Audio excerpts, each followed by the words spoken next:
저는 임신 12주 차였고 직장에서 일하던 중 다리 아래로 따뜻한 무언가가 흐르는 느낌이 들었습니다. 급히 화장실로 달려가 보니 피가 옷을 흠뻑 적시고 있었어요. 손이 덜덜 떨리는 채로 남편 준호에게 전화를 걸어 말했습니다.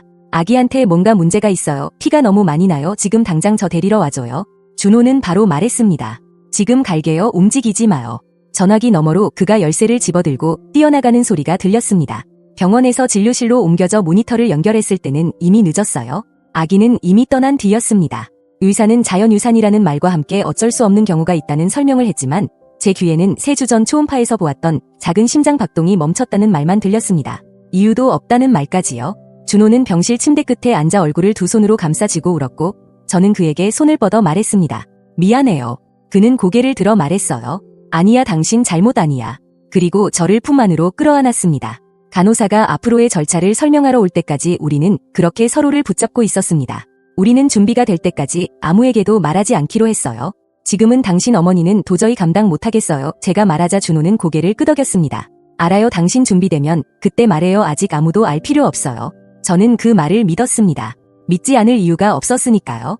그리고 잊고 있었습니다. 시어머니 김선영에게 비밀을 지킨다는 건 불가능하다는 거요. 선영은 우리 집 열쇠를 가지고 있었고 본인이 원할 때마다 아무렇지 않게 들어왔습니다. 사흘 뒤 저는 일주일 전에 사돈아기 옷을 끌어안고 부엌 바닥에 주저앉아 울고 있었습니다. 그때 현관문이 열리는 소리가 들렸고 장바구니를 든 선영이 제 위에 서 있었습니다. 입술을 얇게 다문 채 못마땅하다는 표정이었죠. 선영은 바닥에 흩어진 휴지와 카운터 위 비어있는 아이스크림 통을 힐끗 보더니 말했습니다. 어머, 이게 무슨 난리니? 저는 얼굴을 닦으며 말했어요. 선영 어머님 오실 줄 몰랐어요. 선영은 저를 지나쳐 장바구니를 올려놓으며 말했습니다. 준호가 몸이 안 좋다고 했을 땐 가벼운 감기 같은 건 줄 알았지 낮에 이렇게 무너져 있을 줄은 몰랐네. 그리고 제 손에 들린 아기 옷을 보더니 눈을 가늘게 떴습니다. 그거 아기 옷이니 왜 바닥에 앉아서 그걸 붙잡고 울고 있어요, 지윤아? 말하고 싶지 않았습니다. 하지만 선영은 음식이 마음에 안 들 때 종업원을 보던 그 눈빛으로 저를 계속 바라봤고 저는 너무 지치고 텅 빈 상태라 그냥 그만 나가줬으면 하는 마음에 결국 입을 열고 말았습니다. 아기 잃었어요. 사흘 전에요. 아직 아무한테도 말하지 않으려 했어요. 선영의 얼굴이 잠깐 연민처럼 보이는 표정으로 바뀌었습니다. 하지만 그 안에 계산이 있다는 걸 모를 만큼 저는 순진하지 않았습니다. 선영은 제 옆에 앉아 제 손을 잡고 말했어요. 아이고, 그랬구나. 그래서 요즘 내가 이상했구나. 난 또 내가 또 기분 탓으로 예민한 줄 알았지. 저는 떨리는 목소리로 말했습니다. 기분 탓이 아니에요. 아기 잃었어요. 선영은 손에 힘을 주며 말했습니다. 그래 의사도 아마 그랬겠지. 이런 일은 가끔 그냥 생긴다고. 특히 첫 임신이면 더 그렇고 특히 엄마가 스트레스를 많이 받으면. 선영은 고개를 살짝 기울이며 덧붙였습니다. 너 요즘 스트레스 많았지. 일은 그렇게 많이 하고 몸 관리는 안 하고 내가 몇 달 전부터 준호한테 너 좀 쉬어야 한다고 했는데 너는 내 말 한 번도 안 들었잖아. 저는 손을 빼며 말했어요. 의사 선생님이 제가 뭘 해서 그런 게 아니라고 하셨어요. 선영은 천천히 고개를 끄덕이며 말했습니다. 물론 그렇게 말하지. 의사들은 다 그래도 우리 둘 다 알잖니. 내가 더 잘 먹고 더 쉬고 더 챙길 수 있었던 거 가족보다 일을 먼저 하는 걸로 유명하잖아 너. 그리고 제 무릎을 토닥였어요. 그래도 이미 지나간 건 지나간 거니까 지금은 그만 붙들고 있어 봤자 소용없지. 저는 간절히 부탁했습니다. 제발 아직 아무한테도 말하지 말아주세요. 가족들 다 알기 전에 시간이 필요해요. 선영은 가슴에 손을 얹고 말했어요. 어머나, 내가 어떻게 너 믿음을 배신하니. 내 결혼에 걸고 맹세할게. 내가 준비될 때까지 우리 둘만 아는 거야. 다만 말이지, 가족들도 언젠가는 알아야 해. 손주 얘기를 몇 년을 해왔는데 내가 창피하다고 마냥 숨기는 건 공평하지 않지. 그 주 금요일 선영이 전화해 작은 저녁 자리를 준비하겠다고 했습니다. 사랑해주는 사람들 사이에 있어야 한다는 거였어요. 직계 가족만 올 거라고 했고요. 집에만 앉아 울고 있는다고 아기가 돌아오는 건 아니라고도 했습니다. 저는 아직 사람 만날 준비가 안 됐다고 했지만 선영은 한숨을 길게 쉬며 말했습니다. 지윤아, 이건 내가 준비됐냐 안 됐냐의 문제가 아니야. 준호가 힘들어해. 지금은 가족이 곁에 있어야지. 또 내 필요가 준호보다 먼저가 될 거니. 결국 저는 원피스를 입고 준호가 운전하는 차를 타고 시댁으로 갔습니다. 그런데 식당에는 무려 30명이 앉아 있었어요. 저는 준호 팔을 붙잡고 속삭였습니다. 직계 가족만이라면서요. 준호는 난감한 목소리로 말했어요. 엄마가 더 불렀나 봐. 그냥 오늘만 넘기자. 선영은 크림색 드레스를 입고 사람들 사이를 떠다니듯 다녔습니다. 저를 보자마자 달려와 제 얼굴을 두 손으로 받치고 큰 소리로 말했어요. 아이고, 우리 지윤이 어떡하니. 너무 지쳐 보인다. 잠은 좀 잤어. 눈밑이 이렇게 꺼졌네. 주변 사람들이 모두 고개를 돌려 저를 봤습니다. 저녁 식사가 절반쯤 진행됐을 때 선영은 와인잔을 톡톡 두드리며 일어섰습니다. 방안이 조용해졌고 선영은 눈물을 흘리며 말했습니다. 여러분 기도해주세요. 제 아들이 첫 아기를 잃었습니다. 제가 강해지려고 하는데 제 마음이 정말 산산조각 났어요. 30개의 시선이 한꺼번에 제게 꽂혔습니다. 선영은 다시 앉아 제 손을 잡고 몸을 가까이 기울여 속삭였어요. 너 웃는 게 좋겠다. 다들 와줬는데 고맙지도 않은 줄 알겠다. 그 순간 저는 결심했습니다. 내일 아침 준호를 앉혀놓고 나와 그의 엄마 중 누구 편에 설 건지 선택하게 만들겠다고요. 선영은 제가 늘 그래왔듯 조용히 참고 넘어갈 거라 생각했겠지만 그날 선영은 인생 최대의 실수를 했습니다. 30명 앞에서 슬픈 할머니 역할을 하고 싶었으니 저는 30명 앞에서 왜 약속을 깨뜨렸는지 그의 아들 앞에서 설명하게 만들 생각이었습니다. 결혼 5년 만에 처음으로 저는 더 이상 예에 바르게만 굴다가 무너지는 게 두렵지 않았습니다. 집으로 돌아오는 차 안은 처음 10분 동안 침묵뿐이었습니다. 저는 창밖만 바라보며 준호가 사과하길, 자기 엄마가 방금 저지른 용서할 수 없는 일을 인정하길 기다렸습니다. 마침내 준호가 헛기침을 하며 말했습니다. 오늘 밤이 당신 생각 같진 않았지. 저는 웃음이 나왔습니다. 그 말이 제가 들어본 말 중 가장 과장된 축소였거든요. 생각 같지 않았다니요. 준호 어머님은 아무한테도 말하지 않겠다고 약속하고선 우리 유산을 30명한테 발표했어요. 준호는 운전대를 더 꽉 잡으며 말했어요. 엄마는 도와주려던 거야. 당신이 위로가 필요하다고 생각했겠지. 저는 그를 바라보며 말했습니다. 제가 위로가 필요하다고 생각한 걸까요? 아니면 관객이 필요했던 걸까요? 그는 대답하지 않았습니다. 집 앞에 도착하자 준호는 시동을 끄고 차고 문만 바라봤습니다. 그리고 조용히 말했어요. 엄마한테 사과해줬으면 해. 저는 제 귀를 의심했습니다. 네, 뭐라고요? 준호는 제가 듣기 싫은 부탁을 할 때 짓는 그 부드러운 표정을 지으며 말했습니다. 당신 오늘 밤 내내 거의 아무 말도 안 했잖아. 저녁 준비해준 것도 고맙다고 안 했고 그냥 우울한 표정으로 앉아만 있었어. 엄마가 지금 속상해해. 당신이 자기한테 화났다고 생각하거든. 저는 말문이 막혀 입을 열었다가 닫았습니다. 그리고 겨우 말했어요. 화난 게 맞아요. 약속하고도 아기 얘길 다 말해버렸잖아요. 제가 화낼 권리가 있잖아요. 준호는 한숨을 쉬며 눈을 비볐습니다. 실수한 거야. 감정이 올라왔겠지. 근데 밤새 무시한 건 너무했어. 내일 아침까지 사과해. 저는 대답하지 않고 차에서 내려 집으로 들어갔습니다. 준호는 침실까지 따라오며 말했어요. 지윤아, 진심이야. 엄마가 집에 오는 길에 울면서 전화했어. 당신이 자길 미워하는 것 같대. 저는 잠옷을 입으며 말했습니다. 좋네요. 왜 그런지 생각해봐야죠. 준호는 제가 외국어를 하는 사람을 보듯 쳐다보았습니다. 당신이 너무 과해. 엄마는 그냥 기도해달라고 한 것뿐이야. 가족이 원래 그런 거잖아. 저는 침대에 올라가 스탠드를 끄며 말했습니다. 당신이 어머님이 뭘 잘못했는지 못 보겠다면 제가 설명할 방법이 없어요. 준호는 어둠 속에서 한참 서 있다가 나가버렸고 게스트룸 문 닫히는 소리가 들렸습니다. 다음 날 아침 저는 문자 17개로 눈을 떴습니다. 준호의 이모가 괜찮냐고 묻고 사촌은 필요한 거 없냐고 했고 또 다른 사촌은 선영이 제가 불안정하게 굴었다고 했다며 전문 상담을 받아볼 생각이 있냐고 했습니다. 저는 거의 모르는 사람들에게서까지 제 정신 상태를 걱정하는 문자를 끝없이 읽었습니다. 선영이 밤새 가족들에게 전화해 제가 이상하다고 말하고 다녔던 겁니다. 부엌에서 커피를 마시던 준호에게 핸드폰을 보여줬습니다. 이거 봐요. 지금 어머님이 하는 짓이 이거예요. 준호는 화면을 힐끗 보더니 어깨를 으쓱했습니다. 그냥 당신이 걱정되나 보지. 우리도 다 그래. 저는 말했습니다. 걱정이 아니라요. 제가 어머님이 한 짓을 말하면 아무도 안 믿게 만들려고 저를 미친 사람으로 만드는 거예요. 준호는 커피를 내려놓고 말했어요. 지금 당신 말하는 거 들어봐. 편집증 같아. 엄마는 당신을 사랑해 도와주려는 건데 당신은 엄마를 악당 취급하잖아. 그 순간 깨달았습니다. 준호는 절대 보지 못할 거라고요. 그는 30년 동안 선영이 하는 모든 일이 사랑이라고 믿도록 길들여져 있었고 제가 한마디로 그걸 바꿀 수는 없었습니다. 사흘 뒤 직장 동료가 복도에서 저를 붙잡고 집은 괜찮냐고 물었습니다. 무슨 말이에요? 제가 대묻자 그 동료는 난처한 표정으로 말했어요. 어제 우리 교회 기도 모임에 시어머니가 오셨어요. 당신을 위해 기도해 달라고 하더라고요. 임신하고부터 힘들어했고 요즘은 몸도 안 챙긴다면서요. 혹시 스스로 해를 끼칠까 걱정된다고요. 바닥이 기울어지는 느낌이었습니다. 선영은 제 직장 동료 교회까지 찾아가 모르는 사람들 앞에서 제가 자해할지도 모르는 사람처럼 말해버렸습니다. 패턴을 만들고 기록을 쌓고 제가 결국 터져서 진실을 말하려 할 때 이미 사람들이 제가 불안정하다고 믿게 만드는 작업을 하고 있었어요. 저는 집으로 돌아가 TV를 보던 준호에게 말했습니다. 어머님이 제 동료 교회 기도 모임에서 제가 스스로 해를 끼칠까 걱정된다고 했어요. 준호는 TV를 음소거하고 말했어요. 엄마가 사람들한테 당신 지원받을 방법을 좀 알아보겠다고 하긴 했어. 난 좋은 생각 같은데 당신 요즘 당신 같지 않잖아. 저는 말했습니다. 제가 요즘 제가 아닌 건 아기를 잃었고 그걸 어머님이 30명한테 발표했고 그 뒤로 일주일 내내 저를 미친 사람처럼 만들고 다녔기 때문이에요. 준호는 겁먹은 동물을 달래듯 제 어깨에 손을 올리며 말했어요. 여보, 누군가랑 이야기해봤으면 좋겠어. 상담사라든지. 엄마가 교회에서 정말 좋은 분 안 돼. 엄마는 당신이 이 상실을 건강하게 처리 못하는 것 같대. 솔직히 나도 이제 그렇게 생각해. 저는 그의 손을 뿌리쳤습니다. 어머님이 추천한 상담사를요. 그래서 그 서사까지 어머님이 조종하게요. 준호는 두 손을 들어 올리며 말했어요. 봐, 이런 게 바로 내가 말하는 거야. 당신은 다들 당신을 해치려 한다고 생각하잖아. 그건 정상 아니야. 지윤아, 건강하지 않아. 그날 밤 준호는 게스트룸으로 옮겼습니다. 사과도 안 하고 도움도 거부하니 자기도 어떻게 해야 할지 모르겠고 생각할 시간이 필요하다고요. 저는 천장을 바라보며 혼자 누워 생각했습니다. 선영이 2주도 안 돼서 저를 완전히 고립시켜 버렸다는 거요. 남편도, 그 가족도, 직장 동료들까지 저를 미친 사람으로 보고 있었습니다. 선영은 제 인생 최악의 순간을 이용해 제가 가진 모든 관계를 부숴놓았고 그 모든 일을 울면서 기도해 달라고 말하는 방식으로 해냈습니다. 다음 날 아침, 선영이 페이스북에 저녁 모임 사진을 올린 걸 봤습니다. 식탁에서 선영이 저를 껴안고 눈을 감은 채 제 머리에 얼굴을 대고 있는 사진이었어요. 캡션은 이랬습니다.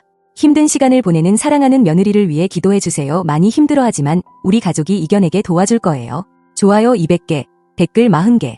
대단한 시어머니라고 칭찬 일색이었고 제게 정신건강 자료를 태그해주는 사람도 수두룩했습니다. 저는 전부 캡처해서 제 가장 친한 친구 수진에게 보냈습니다. 내가 미친 거야 아니면 이게 미친 거야? 수진은 바로 전화했습니다. 저 여자는 대체 뭐가 문제야? 유산을 페이스북에 올리고 너를 붕괴한 사람처럼 포장하잖아. 저는 모든 걸 털어놨습니다.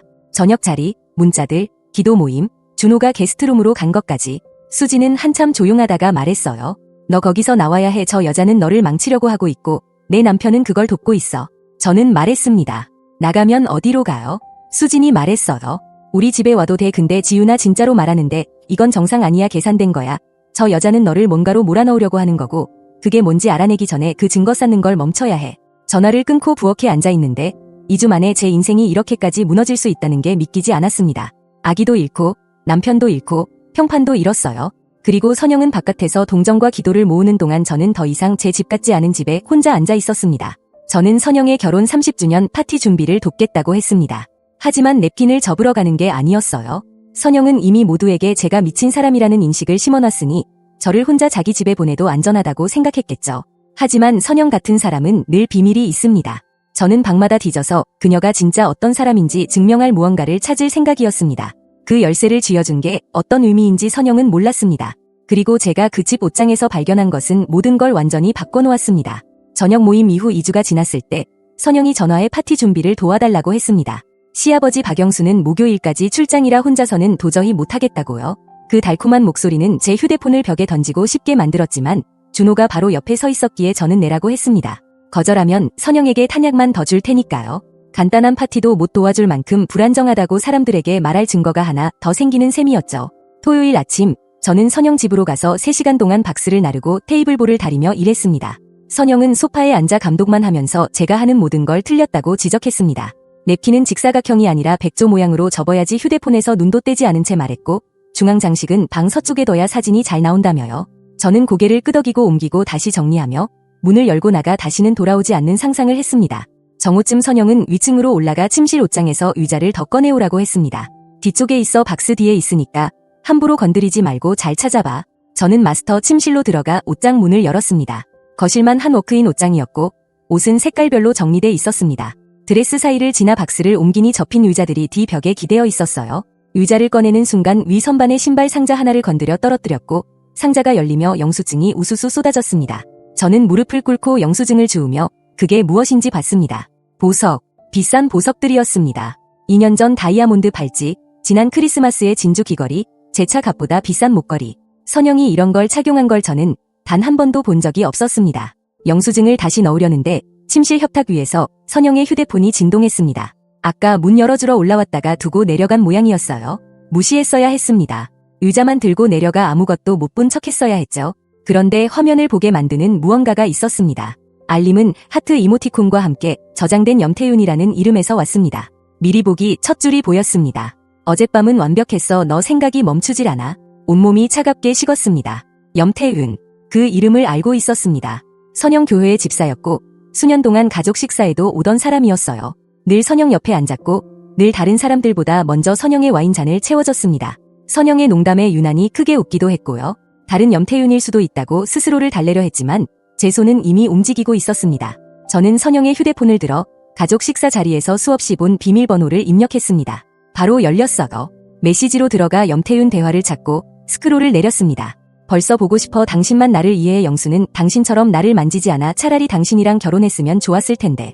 7년치 메시지가 쏟아졌습니다. 사랑한다, 필요하다, 소울메이트다. 그리고 차마 입에 담기 힘든 내용들까지. 손이 떨리는 채로 더 내려가자 사진이 나왔습니다. 선영의 란제리 사진, 염태윤의 상반신 사진, 그리고 둘이 침대에 함께 찍힌 사진들. 날짜도 제가 기억하는 것들이었습니다. 나파 여행, 타호 호수 가족 모임, 2년 전 크리스마스 이브에 선영이 피곤하다고 일찍 잔다며 올라갔던 그날까지요. 저는 사진첩도 확인했고 숨김 앨범에서 수백 장을 더 찾았습니다. 호텔방, 식당 영수증, 선영이 영수에게는 친구들을 만난다고 말했던 곳의 예약 화면 캡처까지. 그리고 그때 영수증 속 보석이 떠올랐습니다. 다시 옷장으로 가 날짜를 확인하니 보석은 모두 그들의 여행 직후 일주일 안에 구매되어 있었습니다. 염태윤이 남편 앞에서는 절대 착용할 수 없는 선물을 사준 거였어요. 선영은 그것들을 옷장에 트로피처럼 숨겨두고 있었습니다. 그 옷장 안에서 저는 무언가가 제 안에서 바뀌는 걸 느꼈습니다. 이 여자는 제 평판을 망가뜨렸고 남편을 제 편에서 돌아서게 했고 죽은 아기 이야기를 30명 앞에서 말했고 제가 화내자 모두에게 제가 미쳤다고 퍼뜨렸습니다. 그리고 그 모든 동안 충실함과 가족 가치를 설교하며 교회 집사와 잠자리를 갖고 있었습니다. 저는 제 폰을 꺼내 증거를 모조리 캡처하기 시작했습니다. 메시지, 사진, 영수증, 빠르게, 냉정하게, 가능한 한만이 제 폰에 저장했습니다. 그리고 선영의 폰을 원래 있던 자리에 그대로 내려놓고 의자를 들고 아래층으로 내려가 말했어요. 찾았어요. 어디에 놓을까요? 선영은 소파에서 미소 지으며 말했습니다. 창가 쪽에 놓아줘. 정말 고맙다. 요즘 우리 사이가 좀 힘들었지만 그래도 내가 도와줘서 고마워. 저는 미소로 답했습니다. 당연하죠. 가족이잖아요. 그녀는 몰랐습니다. 방금 제가 그녀를 무너뜨릴 모든 걸 손에 넣었다는 거요. 그날 오후 내내 저는 의자를 놓고 장식을 달며 선영이 케이터링 직원들에게 지시하는 모습을 지켜봤습니다. 그리고 머릿속으로 생각했습니다. 이걸 어떻게 써야 할지. 저는 영수에게 당장 말해주고 싶었습니다. 7년 동안 이런 일을 당했으니 알아야 했으니까요. 하지만 그걸로는 부족했습니다. 선영은 저를 공개적으로 망신줬습니다. 30명 앞에서 유산을 발표했고 2주 동안 사람들이 제가 불안정하다고 믿게 만들었습니다. 선영에게 조용한 대화는 어울리지 않았어요. 그녀가 제가 느꼈던 걸 똑같이 느껴야 했습니다. 드러나고 망신당하고 그녀가 잘 보이고 싶어 하던 사람들 앞에서 무너져야 했습니다. 결혼기념 파티는 2주 뒤였습니다. 200명이 30년의 충실한 결혼을 축하하러 올 예정이었고 슬라이드쇼용 프로젝터와 건배사 마이크도 준비된다고 했습니다. 선영이 평생 인상 주고 싶어 했던 사람들이 한자리에 모여 사실은 제가 오기도 전부터 무너지고 있던 결혼을 축하하게 될 겁니다. 저는 캡처로 가득 찬 휴대폰을 들고 집으로 돌아왔습니다. 그리고 계획이 선명해지기 시작했습니다. 7년치 증거가 제 폰에 있었습니다. 이제는 준호에게도 그의 완벽한 엄마가 어떤 사람인지 보여줄 차례라고 생각했습니다. 선영은 제가 그녀의 폰을 확인한 걸 모르는 줄 알았겠지만 저는 그날 밤 남편을 앉혀놓고 한 글자 한 글자 보게 만들 생각이었습니다. 이제는 더 이상 변명할 수 없을 거라고 믿었습니다. 준호가 퇴근해 오자 저는 부엌 식탁에 앉히고 말했습니다. 뭔가 보여줄 게 있어요. 그런데 아무 말 하기 전에 일단 끝까지 봐줘요. 준호는 귀찮다는 듯 한숨을 쉬었지만 앉았습니다. 그래 뭔데? 저는 염태윤 메시지를 띄운 채 폰을 식탁 위로 밀었습니다. 오늘 어머님 폰에서 찾았어요. 어머님은 교회 집사 염태윤이랑 7년 동안 바람 피웠어요. 준호는 한참 말없이 스크롤을 내렸습니다. 저는 그의 얼굴을 지켜봤어요. 드디어 제가 계속 말해온 진실을 깨닫는 순간이 오길 바랐습니다. 그런데 준호가 고개를 들었을 때 그 얼굴에는 충격도 분노도 배신감도 없었습니다. 저를 향한 혐오가 있었어요. 당신이 우리 엄마 폰을 뒤졌어. 저는 눈을 깜빡였습니다. 지금 그게 중요해요. 거기 있는 걸 읽었어요. 아빠한테 7년이나 바람폈어요. 사진도 있고 영수증도 있어요. 준호는 일어서서 제 폰을 탁자 위에 던지듯 놓았습니다. 뭐가 있든 상관없어. 당신은 우리 엄마 폰을 열어서 사생활을 침해했어. 그리고 그걸로 나를 엄마랑 갈라놓으려는 거잖아. 제 발밑이 흔들리는 느낌이었습니다. 제가 뭘 침입해요. 폰이 위에 있었고 알림이 떠서 본 거예요. 준호가 말을 끊었습니다. 당신은 몇 주째 엄마를 악마로 만들려고 편집증처럼 굴었어. 이제는 폰까지 뒤져서 흠집을 찾네. 너 스스로 들어도 그게 정상으로 들려. 저는 폰을 집어들고 사진을 들이밀었습니다. 준호 씨 사진을 봐요. 날짜를 봐요. 부모님 기념여행 때도 같이 있었고 크리스마스 이브에도 같이 있었어요. 이건 증거예요.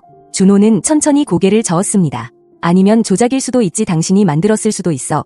포토샵으로 문자 만들어서 엄마를 모함하는 거야. 당신은 우리가 친한 게 질투나서. 그 말을 듣는 순간 알았습니다. 준호는 영원히 믿지 않을 거라고요. 증거가 아무리 많아도 상관없었습니다. 그는 30년 동안 엄마를 믿는 법만 배웠고 그걸 바꿀 수 있는 건 아무것도 없었어요. 심지어 불륜의 증거조차도요. 저는 조용히 말했습니다. 저는 조작한 적 없어요. 그런데 당신은 보고 싶은 것만 보겠죠. 준호는 문 쪽으로 걸어가다 멈췄습니다. 오늘 밤은 엄마 집에서 잘게. 당신은 혼자 좀 생각할 시간이 필요해 보여. 그가 떠나고 저는 식탁에 앉아 제 폰 속 캡처들을 바라보며 생각했습니다. 어떻게 선영은 증거가 있어도 이길 수 있지. 다음 날 아침 모르는 번호로 문자가 왔습니다. 내가 뭘 찾았는지 알아? 입 다물어. 안 그러면 내가 내 유산을 만든 거라고 다 말할 거야. 온몸이 얼어붙었습니다. 문자를 3번 더 읽었고 손이 떨렸습니다. 그녀는 알고 있었습니다. 제가 메시지를 본 거요. 그런데 겁먹기는커녕 저를 협박했습니다. 저는 준호에게 전화했지만 받지 않았고 다시 전화하니 음성사서함으로 넘어갔습니다. 저는 선영 집으로 차를 몰고 갔습니다. 그들은 현관 앞 베란다에 나란히 앉아 커피를 마시고 있었어요. 아무 일도 없는 사람들처럼요. 제가 차에서 내리자 선영은 웃으며 말했습니다. 좋은 아침이야 지윤아, 잘 잤니? 준호도 말했습니다. 요즘 잠 못 잔다더니. 저는 휴대폰을 들어 문자 화면을 보여줬습니다. 이거 어머님이 보낸 거잖아요. 선영은 연습된 듯 고개를 갸웃했습니다. 무슨 말이니? 내가 뭘 보냈다는 거야? 준호가 폰을 받아 읽더니 얼굴이 굳었습니다. 당신이 혼자 보낸 거겠지. 엄마를 나쁘게 보이게 하려고 아까 그 캡처처럼. 선영은 준호의 팔을 토닥이며 말했어요. 괜찮아 준호야, 얘는 지금 많이 안 좋아. 우리도 알잖아. 이제는 진짜 도움을 받게 해야 할 것 같아. 돌이킬 수 없는 일 하기 전에. 저는 그 둘을 번갈아 봤습니다. 엄마와 아들, 완벽하게 한편이 된 사람들. 그리고 깨달았습니다. 사적으로 맞서는 건 절대 통하지 않는다고요. 선영은 30년 동안 준호가 어떤 상황에서도 자기 말을 믿도록 만들어놨습니다. 어떤 의혹이든 바로 쓸 변명과 눈물과 대책이 준비돼 있었어요. 선영을 폭로하려면 그녀가 이야기를 비틀 수 없는 곳에서 해야 했습니다. 모두가 증거를 직접 보고 판단할 수 있는 곳에서요. 6일 뒤면 30주년 파티였습니다. 200명의 증인, 프로젝터 화면, 마이크. 선영이 30년의 충실한 결혼을 축하하고 싶다면 저는 그 30년이 실제로 어떤 모습이었는지 모두가 보게 만들 겁니다. 파티 당일 밤, 저는 옷장 앞에서 20분 동안 뭘 입을지 고민했습니다. 준호는 4일째 집에 오지 않았고 어머니 집에 머물며 제가 진정했는지만 문자를 보냈습니다. 저는 몇 년 전에 사두고도 안 입었던 빨간 드레스를 골랐습니다. 선영이 예전에 제 피부톤에는 빨간색이 너무 튀는 색이라고 했던 그 옷이요. 저는 천천히 꼼꼼히 화장을 하며 제가 하려는 일이 무엇인지 되새겼습니다. USB는 이미 제 가방에 있었습니다. 저는 지난 5일 동안 모든 자료를 정리했습니다. 날짜별 문자, 시간순 사진, 선영이 영수에게 어떤 거짓말을 했는지까지 한눈에 보이는 타임라인까지요. 저는 혼자 행사장으로 갔습니다. 동네에서 가장 좋은 호텔의 연회장이었고 크리스탈 샹들리에와 하얀 테이블보, 그리고 주일 예배 복장을 갖춰 입은 200명의 손님이 30년의 충실한 결혼을 축하할 준비를 하고 있었습니다. 선영은 제가 들어오는 순간 저를 발견하고 팔을 벌리며 달려왔습니다. 지윤아 왔구나. 그녀는 저를 껴안으며 귓속말로 속삭였습니다. 웃어, 안 그러면 또 발작했다고들 할 거야. 저는 웃으며 말했습니다. 어머님, 이런 자리는 절대 놓칠 수 없죠. 오늘 밤은 잊지 못할 거예요. 선영의 눈에 잠깐 의심이 스쳤지만 누군가가 이름을 부르자 금세 떠나가 칭찬을 받기 시작했습니다. 드레스가 예쁘다, 장식이 멋지다, 결혼이 아름답다 같은 말들이요. 저는 뒤쪽 테이블에 앉아 사람들이 아무것도 모른 채 축하하는 모습을 지켜봤습니다. 영수는 바 근처에 서서 정장 차림이 어색한 듯 불편해 보였습니다. 그는 큰 파티를 좋아하지 않았고 선영은 이런 행사를 자기 자신을 위해 꾸미고 남편은 그냥 끌려온다고 말한 적도 있었습니다. 준호가 제 테이블에 나타나 눈도 마주치지 않고 앉았습니다. 올 줄 몰랐어. 저는 말했습니다. 저도 확신은 없었는데 어머님 큰날을 놓치고 싶진 않았어요. 준호는 희망 섞인 표정으로 물었습니다. 그럼 이제 사과하고 다 잊고 넘어갈 준비가 된 거야? 저는 샴페인 한 모금을 길게 마시고 말했습니다. 오늘 밤은 많은 걸 바꿔놓을 거예요. 준호 씨, 그냥 지켜봐요. 7시에 행사가 시작됐습니다. 선영은 분 단위로 모든 걸 계획했습니다. 30년 사진 슬라이드쇼, 가족과 친구들의 축사, 선영의 결혼 비결 연설, 그 다음 저녁과 춤, 그리고 아마도 더 많은 눈물과 기도와 신에게 감사하는 말들. 슬라이드쇼에는 선영이 원하는 이야기만 담겨 있었습니다. 결혼식 날, 아기였던 준호를 안고 있는 사진, 가족 여행과 명절과 기념일. 선영이 믿게 하고 싶은 삶이 사진으로 이어졌습니다. 축사가 시작됐고 준호의 이모는 선영이 가족을 붙들어주는 접착제라고 했습니다. 교회 친구는 선영의 신앙과 결혼에 대한 헌신을 칭찬했습니다. 목사는 선영을 젊은 여성들이 본받아야 할 기독교적 여성상의 본보기라고 말했어요. 그리고 염태윤이 일어섰습니다. 그는 샴페인 잔을 들고 자신감 있는 미소로 마이크로 걸어갔습니다. 관자놀이에 희끗한 회색이 섞인 사람들이 오래 신뢰해온 사람 특유의 태연함이었습니다. 저는 선영과 영수를 15년 가까이 알아왔습니다. 그들의 결혼만큼 헌신적인 관계는 본 적이 없습니다. 그들의 결혼은 영감입니다. 서로를 지지하고 가족을 먼저 생각하고 신앙과 사랑과 헌신으로 삶을 쌓아온 방식 말입니다. 그는 건배를 외쳤고 모두 마셨습니다. 선영은 냅킨으로 눈가를 찍었고 염태윤은 자기 아내 옆에 앉았습니다. 7년 동안 남편이 선영과 잠자리를 가져왔다는 걸 모르는 그 아내 옆에요. 선영이 마이크 앞으로 섰습니다. 이제 결혼 비결을 말하는 차례였죠. 저는 가방 속 USB를 손끝으로 만지며 기다렸습니다. 30년입니다. 선영이 말했습니다. 30년 전 저는 제 가장 친한 친구와 결혼했고 그 이후 매일매일 그와 함께 살 수 있음에 감사하며 눈을 뜹니다. 선영은 눈물 맺힌 눈으로 영수를 바라봤습니다. 물론 어려움도 있었죠. 모든 부부가 그렇습니다. 하지만 우리는 언제나 서로를 선택해왔고 가족을 최우선으로 했고 신과 가족 앞에서 한 서약을 단 한 번도 어긴 적이 없습니다. 저는 자리에서 일어섰습니다. 의자가 바닥을 긁는 소리가 났고 몇 사람이 저를 돌아봤습니다. 선영은 말하다 멈추며 제가 무대로 걸어가는 걸 보자 미소가 잠깐 흔들렸습니다. 지윤아 지금 뭐 하는 거니? 저는 단상으로 올라가며 말했습니다. 어머님 연설에 한마디만 보태고 싶어서요. 괜찮으시면요? 선영의 얼굴이 순간순간 바뀌었습니다. 당황, 의심, 그리고 눈에 닿지 않는 미소. 그래 물론이지 지윤아 무슨 말 하고 싶니? 선영이 마이크에서 물러나고 제가 앞으로 섰습니다. 200명의 얼굴이 저를 올려다봤습니다. 저는 주최석의 영수를 받고 얼어붙은 준호를 받고 벌써 뭔가 잘못됐음을 느낀 듯 일어서려는 염태윤을 봤습니다. 저는 USB를 가방에서 꺼내 모두가 보게 들었습니다. 이미 슬라이드는 준비돼 있었고 저는 단 하나의 신호만 보내면 됐습니다. 선영의 기념사진 뒤에 제 자료를 대기시켜 놓은 상태였어요. 기술 부스에 신호를 보내면 200명 앞에 메시지와 사진이 그대로 뜰 겁니다. 저는 처음으로 완벽한 통제권을 쥐고 있었습니다. 그때 선영의 손이 제 손목을 꽉 움켜쥐었습니다. 손톱이 살을 파고들 만큼 강했지만 얼굴에는 미소가 그대로였습니다. 지윤아 우리 잠깐 바람 좀 쐬자 너 안 좋아 보인다. 저는 팔을 빼며 말했습니다. 저 괜찮아요. 오히려 몇 주 만에 제일 괜찮아요. 선영은 몸을 바짝 붙여 속삭였습니다. 지금 여기서 멍청한 짓 하면 내가 널 완전히 망가뜨릴 거야. 내가 정신 나갔다고 다 말할 거고 너 입원시키고 준호가 다시는 너랑 말도 못하게 만들 거야. 저는 낮게 속삭였습니다. 어머님은 이미 다 했잖아요. 더 남은 게 뭐가 있어요. 선영의 미소가 찰락해졌지만 곧 다시 단단해졌습니다. 그리고 근처 테이블이 들을 만큼 크게 말했어요. 그래 몇 마디 해도 되지 우리는 다 가족이니까.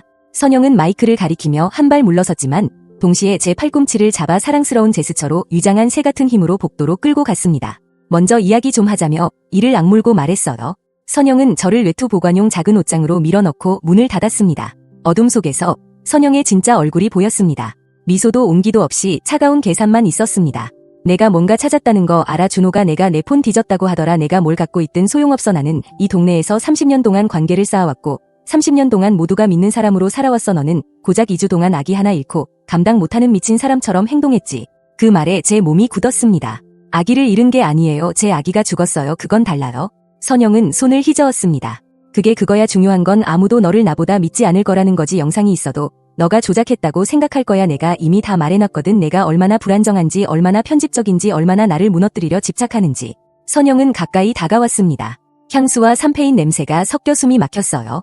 그러니까 이렇게 할 거야. 너는 다시 나가서 웃고 박수치고 며느리답게 행동해. 그 다음 집에 가서 짐 싸고 이혼하고 내 아들 인생에서 사라져. 조용히 하면 유산에 대해 진짜로 무슨 일이 있었는지 나는 말하지 않을게. 제 피가 차갑게 식었습니다.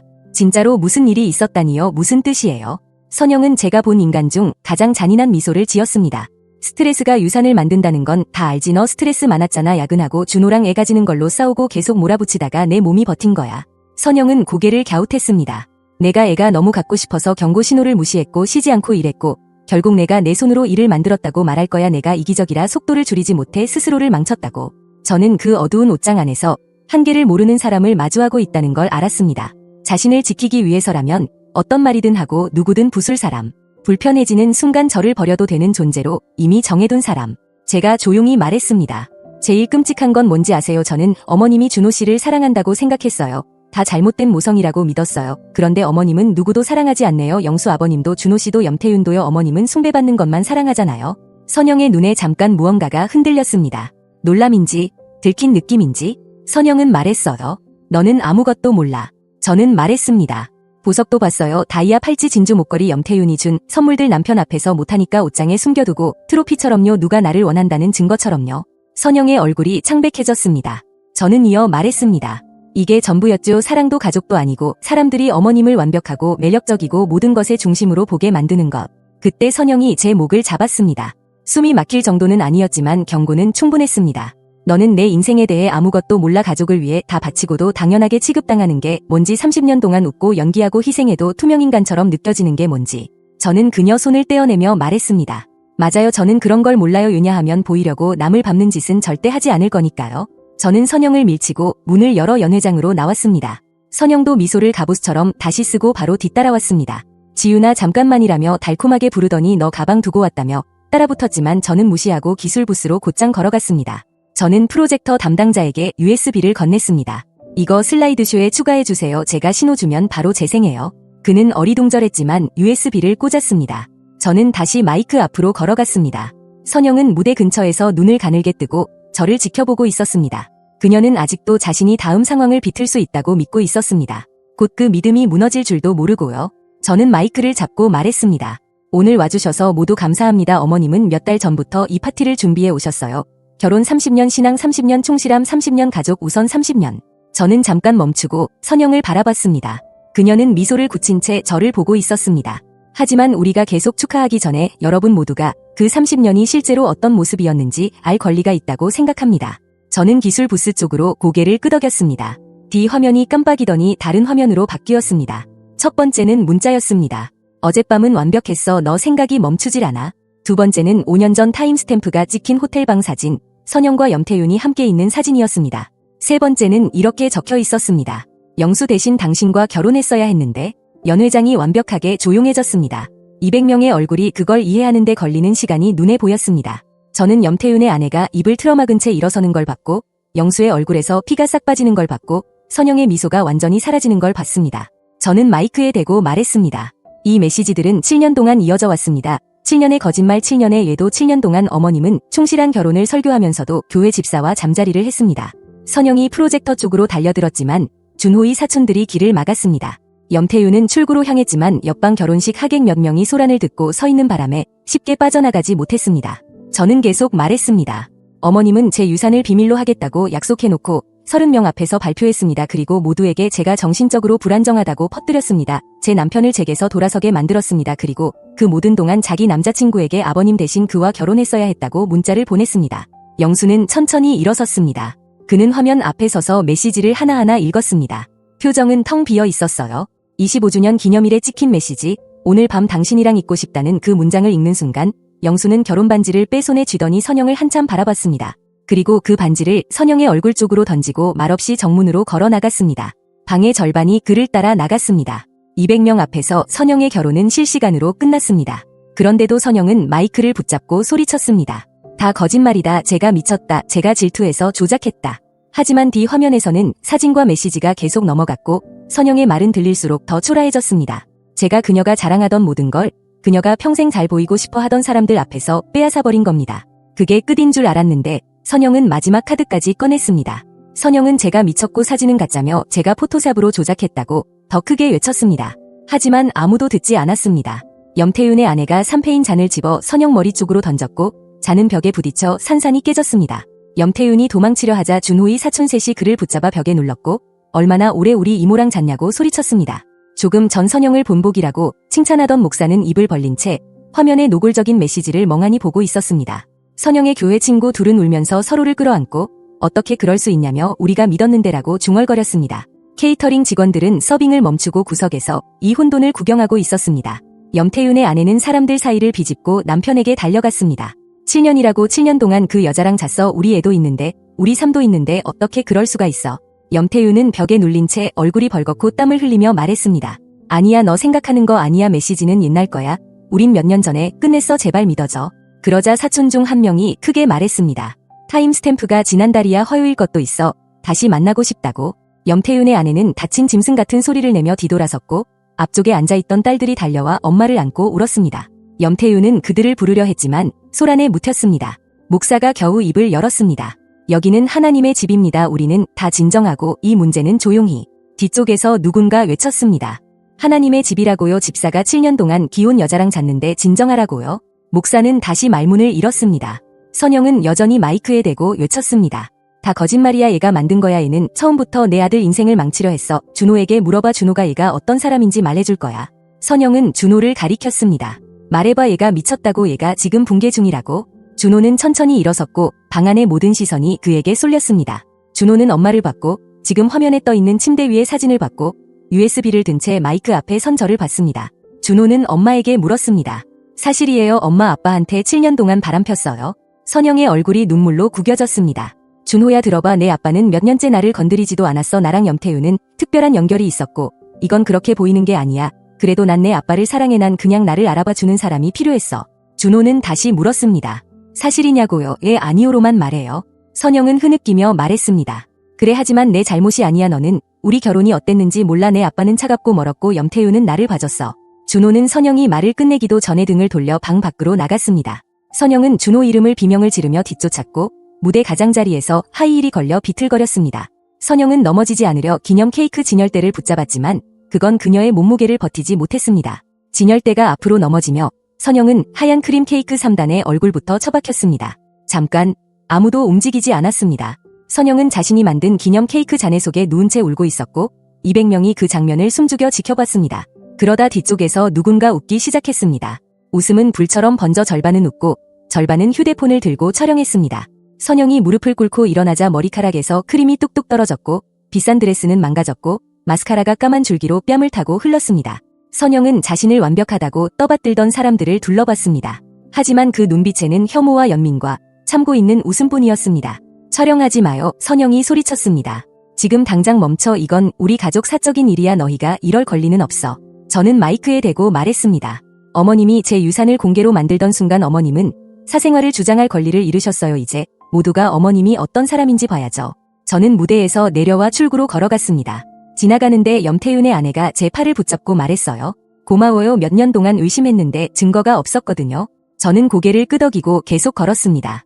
뒤에서는 선영이 제 이름을 비명처럼 불렀습니다. 지윤아, 지윤아, 돌아와. 너는 그냥 가면 안 돼. 너 때문에 다 망했어. 내 가족을 내가 다 부쉈어. 문거의 앞에 다다랐을 때 준호가 제 앞을 막고 섰습니다. 얼굴은 창백했고 눈은 빨갰고 평생 믿어온 모든 게 거짓이었다는 말을 방금 들은 사람 같았습니다. 준호가 물었습니다. 어떻게 이럴 수 있어요? 왜 엄마를 사람들 앞에서 그렇게 망신줬어요? 저는 준호를 바라보며 가슴에 차갑게 가라앉는 무언가를 느꼈습니다. 어머님은 비밀 지키겠다고 약속하고서 제 유산을 30명 앞에서 발표했어요. 그리고 모두에게 제가 미쳤다고 했고요. 심지어 제가 유산을 스스로 만들었다고 말하겠다고 협박했어요. 그런데 당신은 어머님을 선택했잖아요. 매번요. 준호는 고개를 저었습니다. 엄마는 내 엄마잖아. 저는 말했습니다. 저는 당신 아내였어요. 그런데 당신은 단 한 번도 저를 선택한 적이 없어요. 저는 가방에서 선영 옷장에서 가져온 서브폰을 꺼내 준호 손에 쥐어줬습니다. 여기 다 있어요. 메시지 사진. 아빠에게 했던 거짓말 7년치 전부요. 저는 덧붙였습니다. 원래는 조용히 보여주려고 했어요. 가족끼리 해결할 기회를 드리려고 했고요. 그런데 당신은 제가 조작했다고 했잖아요. 제가 미쳤다고 했잖아요. 집도 나가서 어머님과 함께 지내며 어머님이 절 협박하게 놔뒀잖아요. 저는 준호 옆을 지나 문으로 향했습니다. 그래서 저는 어머님이 저에게 남겨준 유일한 방법으로 했어요. 뒤에서는 선영이 울며 크림에 목이 메어 누군가 자신을 일으켜 달라고 애원하는 소리가 들렸지만 저는 뒤돌아보지 않았습니다. 연회장을 나와 차가운 밤 공기 속으로 걸어 나왔고 계속 걸어서 제 차에 도착했습니다. 손이 떨리는 채로 문을 열고 운전석에 앉았습니다. 저는 한참 동안 멍하니 앉아 있었습니다. 저는 시어머니의 결혼과 평판을 200명 앞에서 무너뜨렸습니다. 제 결혼도 가장 공개적인 방식으로 끝내버렸습니다. 5년 전 제가 들어온 그 가족과 이어진 모든 다리를 불태워버렸어요. 그런데 죄책감은 없었습니다. 미안하지도 않았습니다. 저는 자유로웠습니다. 그 저녁 선영이 30명 앞에서 제 유산을 발표했던 그날 이후 처음으로 저는 숨을 제대로 쉬는 느낌이었습니다. 그때 휴대폰이 울렸습니다. 수진에게서 문자였습니다. 페이스북에서 파티에 무슨 일 있었다는 글 봤어. 너 괜찮아? 무슨 짓 한 거야? 저는 답장했습니다. 다 말해줄게. 오늘 밤 너희 집에 있어도 돼? 수진이 바로 답했습니다. 게스트룸 이미 준비했어. 안전하게 와. 저는 시동을 걸고 주차장을 빠져나와 수진의 집으로 향했습니다. 호텔 뒤에서 선영이 아직 케이크를 뒤집어 쓴 채 울고 있든 말든 저는 돌아보지 않았습니다. 선영이 제 인생을 먼저 망가뜨렸습니다. 저는 그저 그대로 돌려줬을 뿐입니다.